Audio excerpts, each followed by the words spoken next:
នៅវារង្វាត់របស់ VP Start អស់រយៈពេលជាង10ឆ្នាំមកនេះគឺយើងបានធ្វើការផ្លាស់ប្ដូរជាលក្ខណៈប្រព័ន្ធ Digital ទៅលើបណ្ដាញចែកចាយអគ្គិសនីទាំងក្នុងមជ្ឈមទូទាំងប្រទេស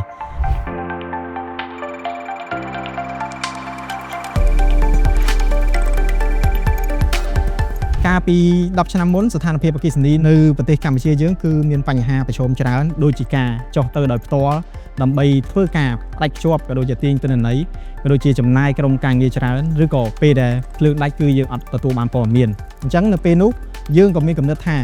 បើសិនបើយើងមានឧបករណ៍វៃឆ្លាតមួយភ្ជាប់ជាមួយនឹងបរិក្ខារអគ្គិសនីដែលមានស្រាប់ហើយអាចធ្វើការបញ្ជាផ្ដាច់ភ្ជាប់ភ្លើងតាមរយៈទូរស័ព្ទដៃបានតើនឹងជួយសម្រួលបញ្ហាទាំងអស់នោះបានល្អដល់កម្រិតណាយើងក៏ចាប់ផ្ដើមប្រមូលផ្ដុំក្រុមការងាររបស់ VP Start ចាប់ផ្ដើម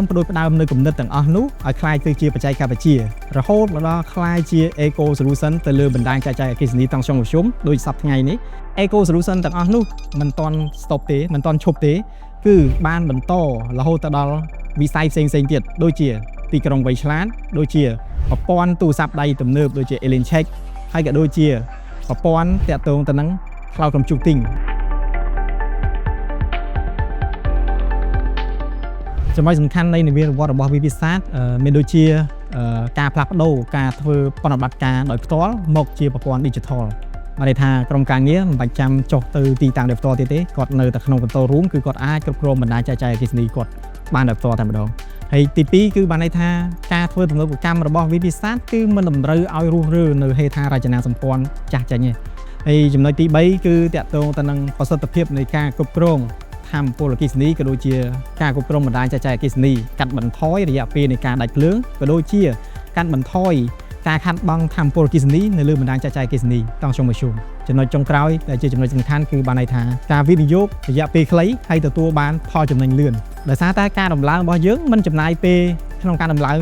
យូរទេ solution ខ្លះត្រឹមតែ15នាទីគឺយើងអាចធ្វើការដំឡើងឬក៏ធ្វើទំនើបកម្មឲ្យទៅជាប្រព័ន្ធទំនើបបានភ្លាមឧទាហរណ៍ជាក់ស្ដែងដូចជា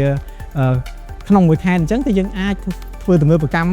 ត្រឹមតែពី1ខែទៅ2ខែទេគឺយើងអាចធ្វើទំនើបកម្មទូទាំងខេត្តបានតែម្ដងសប្តាហ៍ថ្ងៃយើងនៅតែបន្តក្នុងការអភិវឌ្ឍ Eco Solution របស់យើងឲ្យคล้ายទៅជា Data Driven ដើម្បីអាចទទួលបានអត្ថប្រយោជន៍កាន់តែច្រើនជូនទៅកាន់អតិថិជនរបស់យើងក៏ដូចជាអ្នកប្រើប្រាស់ផងដែរ VP Start ក៏មានចក្ខុវិស័យក្នុងការពំនាំនៅបច្ចេកវិទ្យាក្នុងស្រុកមួយនេះទៅកាន់ប្រទេសកំពុងអភិវឌ្ឍនានាផងដែរដូចជានៅក្នុងបណ្ដាប្រទេសអាស៊ានដើម្បីជួយលើកដំកើងតាក់ទងទៅនឹងវិស័យបច្ចេកវិទ្យាក្នុងស្រុកទៅដល់វិស្វករក្នុងស្រុកប្រជាជនកម្ពុជាក៏ដូចជាប្រទេសកម្ពុជាផងដែរ VP Start Innovation through Technology